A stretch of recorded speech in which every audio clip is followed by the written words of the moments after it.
안녕하세요. 청약 전문가 매니아입니다. 최근 서울과 수도권의 집값이 연일 상승하고 있는데요. 이때 자연스럽게 떠오르는 투자 방법이 바로 미분양 투자일 겁니다. 미분양 투자는 분양가의 10%만 있어도 계약을 할 수 있고 또 수익률 측면에서 괜찮기 때문에 한 번쯤은 관심 가져볼 투자인데요. 또한 분양사에서 완판이 되지 않으면 금액을 할인하거나 조건 변경을 통해서 굉장히 매력적으로 보일 수가 있습니다. 그럼에도 불구하고 미분양 단지는 미분양이 났던 이유들이 분명히 있을 겁니다. 그래서 반드시 우리가 투자를 할 때 큰 수익을 내는 것도 중요하지만 돈을 잃지 않는 것도 그에 못지않게 중요하잖아요. 그래서 미분양뿐만 아니라 일반 매수를 할 때 조심해야 하는 그런 요소들, 유의해야 되는 요소들에 대해서 한 번씩 살펴보는 시간을 갖도록 하겠습니다. 투자를 함에 있어서 유의해야 될 첫 번째는 집 근처에 유흥가가 있는가입니다. 우리가 보통 손품을 많이 팔면 시간대는 대부분 낮 시간입니다. 밤 로드뷰를 보신 분 있나요? 아마 없을 텐데요. 대부분 낮 시간에 로드뷰를 보여주기 때문에 밤이 됐을 때 이 건물이 어떻게 바뀌는지 이런 모습을 로드뷰를 본 분은 거의 없을 겁니다. 지금 보시는 화면은 술집 사진인데요. 이 술집이 밤이 됐을 때 모습을 보여드리면 이렇게 바뀝니다. 그래서 우리 집 앞에 이런 곳이 있다고 하면 당연히 시끄럽기도 하고 싸움도 있을 수도 있고 아이 교육에서도 좋지 않기 때문에 당연히 좀 꺼려질 겁니다. 사실 제가 설명드리는 유해한 부분들이 듣고 나면 이 당연한 걸 왜 몰라요? 당연한 거 아니에요? 라고 여러분들 아마 생각하실 수도 있는데요. 막상 여러분들이 어떤 투자를 할 때는 단점 눈에 보이지 않고 장점만 눈에 보여서 단점이 굉장히 희석되는 경우가 상당히 많습니다. 그리고 내가 잘 모르는 지역이면 이 단점이 내 눈앞에 있어도 잘 안 보이는 경우들이 많아요. 그래서 이런 이야기를 한 번쯤은 시간 내서 들어놓으면 나중에 실수를 굉장히 줄일 수 있다는 부분이죠. 그렇기 때문에 실수를 줄일 수 있다는 차원에서 들어두시면 좋을 것 같고요. 그래서 이렇게 낮 로드뷰만 보고 쓱 지나가는 것이 아니라 밤이 됐을 때는 어떻게 바뀔 것인가 라는 부분도 생각을 해보시기 바라겠고요. 지금 보시는 곳은 천안에 있는 아파트 바로 앞에 로드뷰입니다. 지금 건물만 봤을 때는 뭐 상가 건물인가 이렇게 생각하실 수도 있는데 자세히 보시면 여기가 호텔로 써 있지만 다 모텔입니다. 그러니까 밤이 되면 이제 번쩍이는 그런 모습으로 바뀐다는 거죠. 그래서 몇 가지 팁을 드리면 지금 보시는 화면은 강동구 천호동 천호역 일대 지적 편집도인데요. 빨간색이 상업지역을 나타납니다. 상업지역에 술집과 모텔이 밀집해 있기 때문에 이렇게 상업지역이면 이 주변 분위기가 다소 좀 어수선할 수도 있겠구나 라는 것도 미리 감을 잡아보시면 좋겠습니다.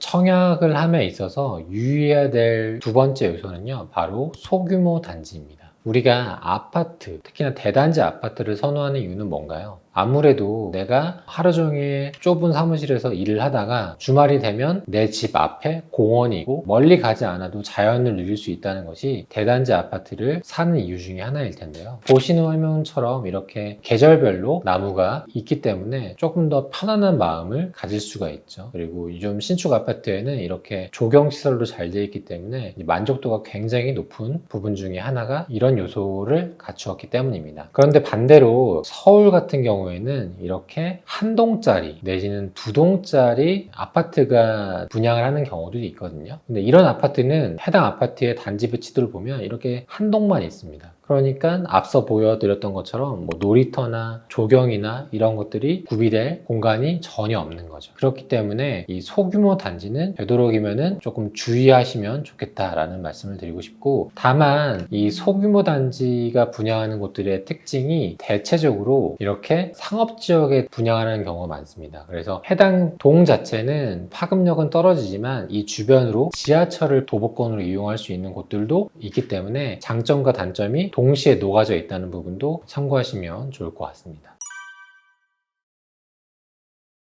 청약에 있어서 조심해야 될 세 번째 요소는요, 바로 공장과 공단이 인접해 있는가입니다. 공장과 공단은 서울 핵심지보다는 인근 수도권 내지는 지방에 많이 있는 경우들이 많습니다. 왜냐하면 땅값이 저렴하고 지자체에서 세제 혜택을 주기 때문에 이렇게 많은 공단들이 인근 수도권과 지방에 많이 형성이 됐죠. 그래서 이런 공장과 공단은 화면에서 보시는 것처럼 굴뚝이 있는 공장들이 꽤 있습니다. 그래서 이런 경우는 사실 매연이나 유해한 요소들이 수십 킬로 반경까지도 영향을 줄 수 있거든요. 그러면은 부모님들 입장에서는 이 공단 주변으로는 집을 구매하기가 굉장히 꺼려지는 거죠. 그래서 지도상에서 이렇게 공단들이 있는 경우에는 좀 조심하셨으면 좋겠다라는 말씀을 드리고 싶고, 더불어 이렇게 공단들이 있는 경우에는 공단들로 이동하는 물류 차량들도 상당히 많고, 그로 인해서 거주자 입장에서는 조금 차량도 많이 막히고, 주변에 로드뷰를 보면 또 운송 차량들이 항상 많다는 부분도 참고할 수 있겠습니다. 바로 앞으로 공장들이 있다는 것은 굉장히 좀 유효한 요소이기 때문에 아무리 저렴한 금액, 좋은 조건이라고 할지라도 반드시 피하면 좋겠다라는 말씀을 드리고 싶습니다.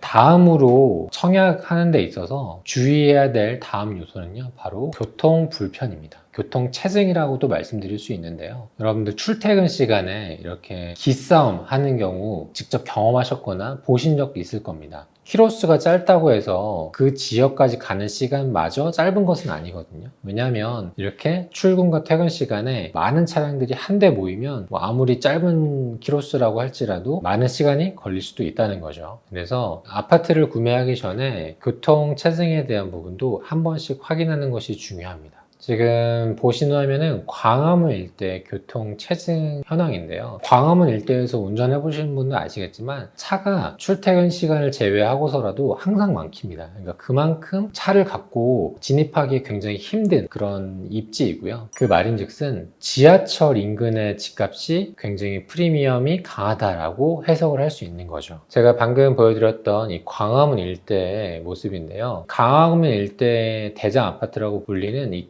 경희궁자의 아파트가 있는데 34평 기준으로 최근에 한 24억까지 실거래가가 찍혔습니다. 그런데 불과 5km 정도 떨어진 곳에 위치한 녹번역 이판산 캐슬 34평이 한 12억 정도 되거든요. 무려 한 10억 정도 차이가 나는데 그 배경이 바로 차로 이동하기에 시간이 굉장히 오래 걸린다는 겁니다. 불과 5km 차이임에도 불구하고 차로는 이동이 굉장히 힘들기 때문에 3호선을 이용할 수 있는, 또 광화문 안에 있는 경희궁자이가 시세가 극단적으로 또 오르는 거죠. 그리고 이 광화문 내에는 양질의 일자리가 많고 전문직 분들이 많기 때문에 이 전문직 분들, 또 대기업에 종사하는 분들이 일자리가 가깝기 때문에 시세에 반영된다는 것을 확인할 수 있습니다. 그리고 또 한 가지 유의해야 될 부분이, 내가 사는 곳 주변으로 지하철역이 있다고 해서 무조건 좋은 것만은 아닙니다. 지금 보시는 곳은 곤지암역 인근에 있는 분양단지인데요. 사실 이 곤지암역은 사람들이 많이 이용하는 노선이 아니거든요. 그래서 배차경도 굉장히 길고 사용 빈도도 굉장히 낮습니다. 그래서 그런 측면에서 여기 있다고 항상 좋은 것만은 아니라는 점, 오히려 이런 곳 같은 경우에는 지하철보다는 차량의 이용이 훨씬 더 많을 수 있다는 부분도 참고하시면 좋겠습니다.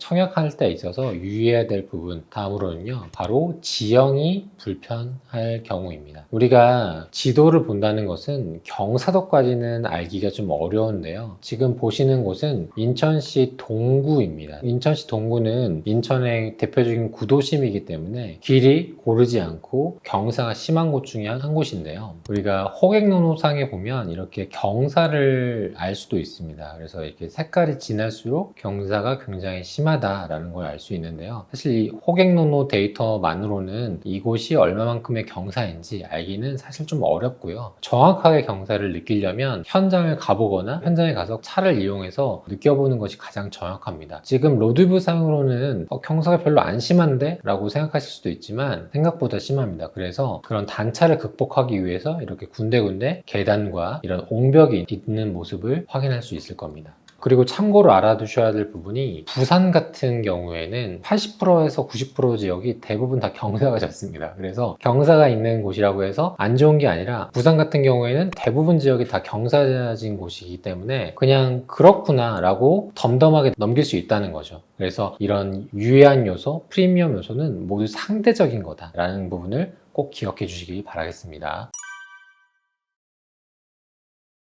마지막으로 분양할 때 있어서 조심해야 될 부분은요, 고분양가입니다. 당연한 이야기인데요. 아무리 좋은 입지에 좋은 상품이라고 할지라도 분양했었을 시점에 주변 시세보다 많이 비싸다면 당연히 청약을 하면 안 되는 거죠. 보시는 곳은 광진구 광장동에 위치한 포제스 한강입니다. 바로 앞으로 한강뷰가 영구적인 조망으로 보이고 인근 학군도 괜찮은 곳인데요. 34평형 분양가가 44억입니다. 웬만한 강남 아파트 그 이상의 가격을 형성하고 있기 때문에 현재까지도 완판이 되지 않는 상황이고요. 노원구 월계동에 분양한 서울원 아이파크도 상품 자체가 못난이라고 보기에는 어렵지만 분양가가 다소 좀 무거운 편입니다. 그래서 34평 기준으로 약 한 15억 선에 분양을 했는데 주변 시세보다는 다소 좀 무겁고, 그리고 이렇게 펜트하우스 물건이 무려 30억에서 40억까지 하기 때문에 과연 이런 물건을 받아줄 만한 수요가 있는 입지인지에 대해서도 좀 조심스러워지는 부분입니다.